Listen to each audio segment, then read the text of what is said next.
Hi, I'm Frank and welcome to my wood turning channel. Today I'm going to turn a platter.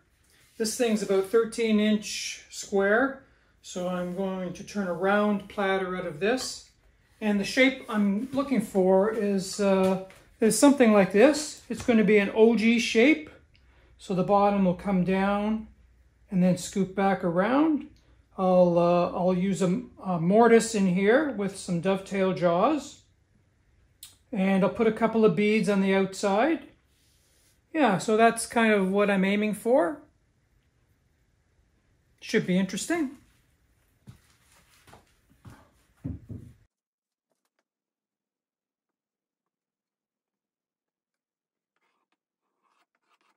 I just use the compass here to find the center.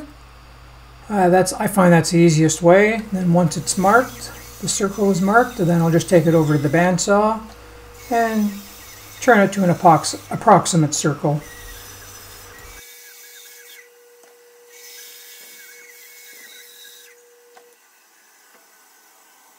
And for mounting, I'm going to use the screw that comes with my chuck.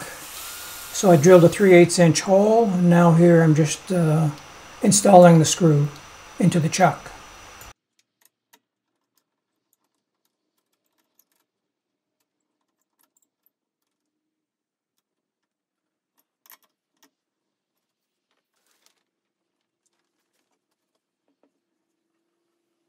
When using a screw on a chuck, it's important to tighten it right up against the surface there so there's no gap.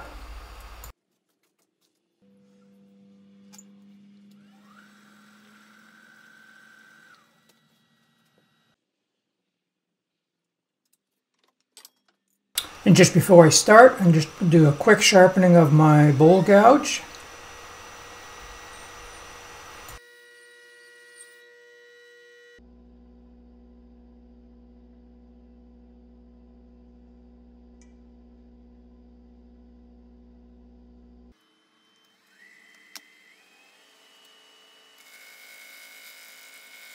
The first thing I do is generally to true up the outside surface or the rim area of the platter.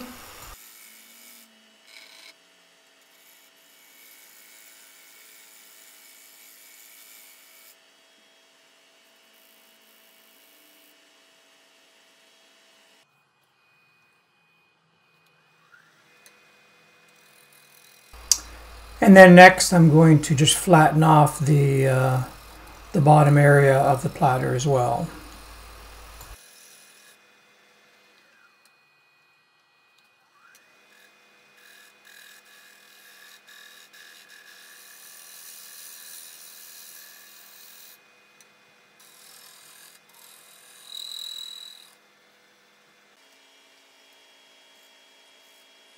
Here I'm just marking where the mortise will be and the very base of the platter. And then I make another little mark a little ways over just to help me form my Ogee shape on the bottom. That mark is around 1/3 of the spot of the space left between the foot and the outer rim.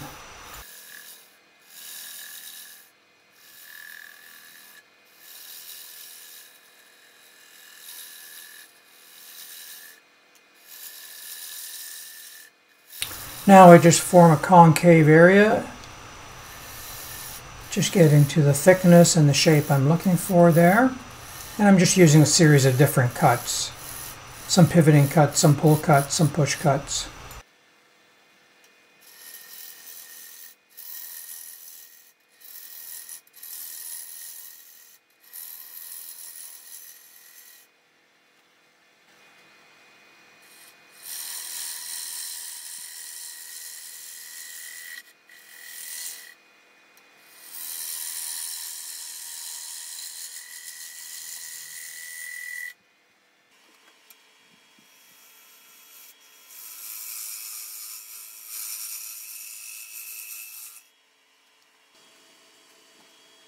This just shows that same cut, just from a different angle.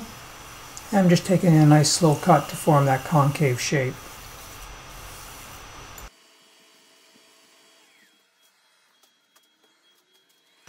Once I have that shape finished, I'm going to just blend in the bottom area outside the foot And this will now form the full Ogee shape that I'm looking for on the bottom surface.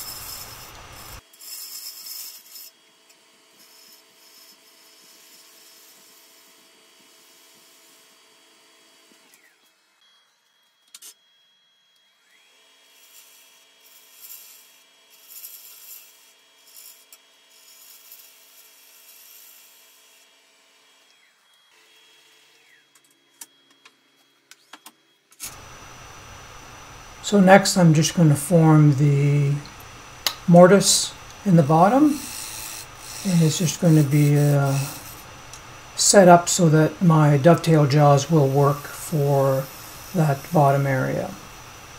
I like to use those because they don't mark the inner surface that much. So once my mortise is finished and sanded and my base is finished, I can complete the rest of the project without having to go back to those areas again.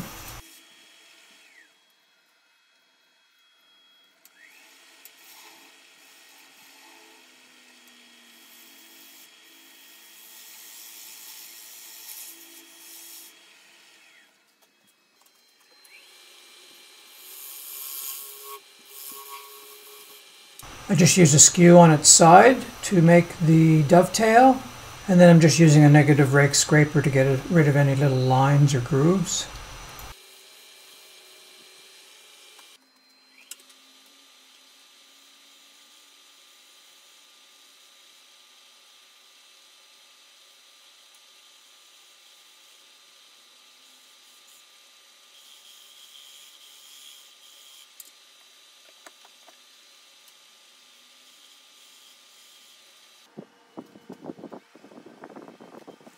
Now's the time to sand this mortise area and the small base area as well.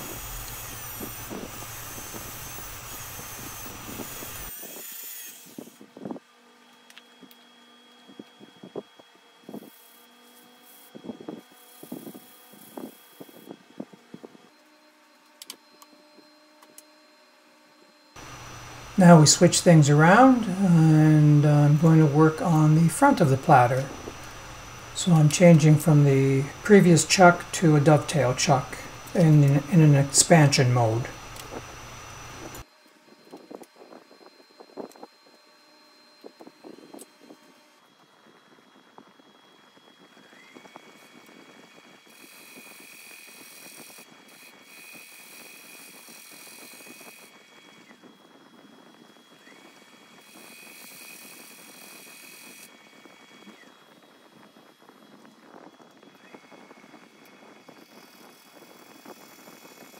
Here I'm just leveling off the surface of the platter, and then I'm going to mark for where I want the beads to be out on the rim.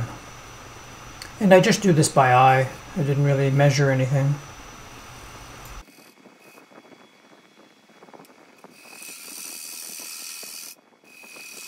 I'm just going to remove some of the inner material just to make it easier to work in the bead area.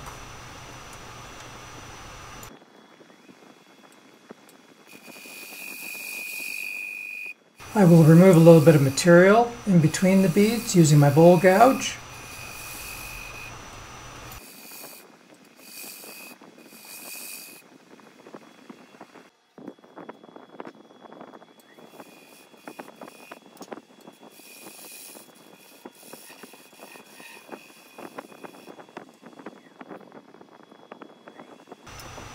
Using a small skew, I just flatten the area in between the beads and then also put a little groove in right at the bottom inside surface of both of the beads.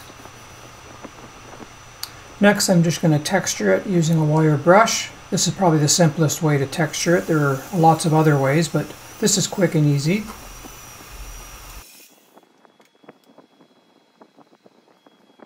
Next, I used arborite or formica, which is a laminate, and I just push that into those grooves and make a nice black line.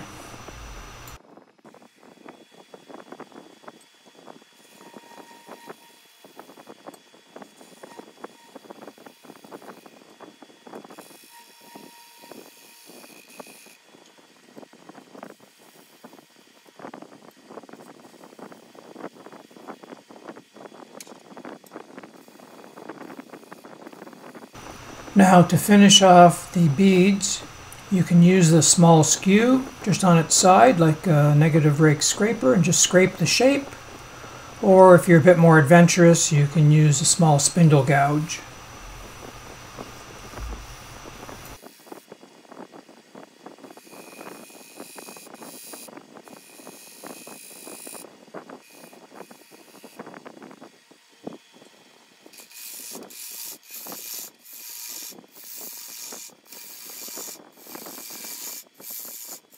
Once the bead area is all finished off, I'm just going to hog out the inside of the platter, and this is just the same as turning any inside surface of a bowl. I'm just using a 1/2 inch bowl gouge here to do the majority of the work.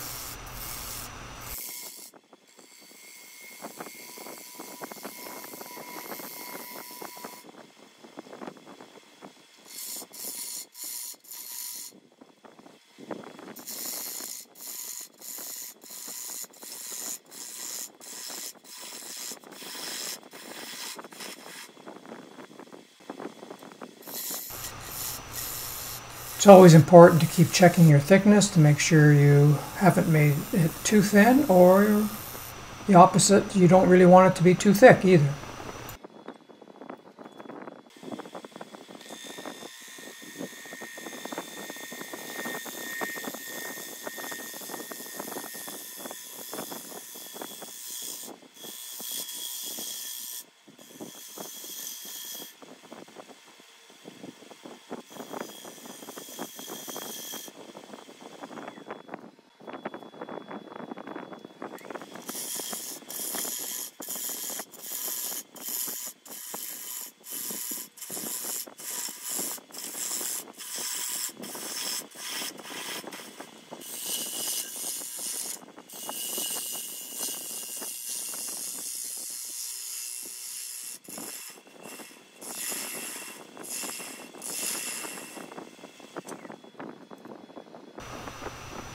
To get a really nice finish on the bottom surface, I like to use a bottom and bowl gouge.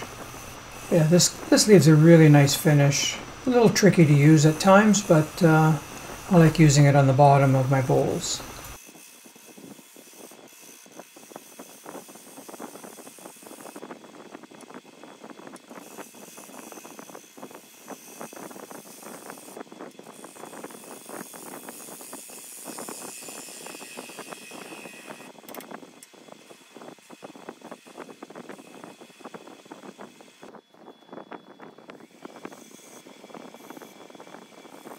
And then if you have any little bumps or grooves to deal with, nice sharp negative rake scraper does the job just to get rid of those little problem areas.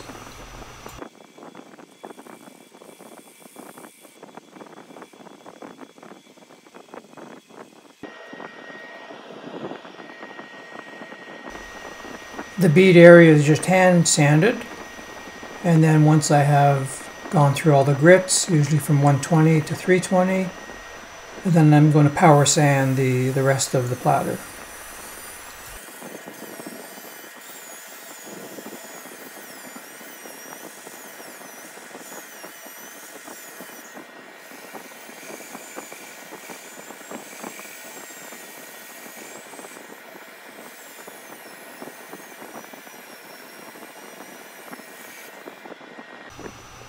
There we go, a nice looking Ogee shaped platter on the bottom and a rim with some texturing.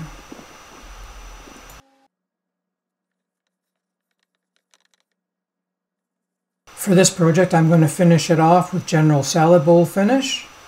It's a wipe on, wipe off finish. You can use anything else like wipe on polyurethane or spray lacquer or whatever your favorite finish might be.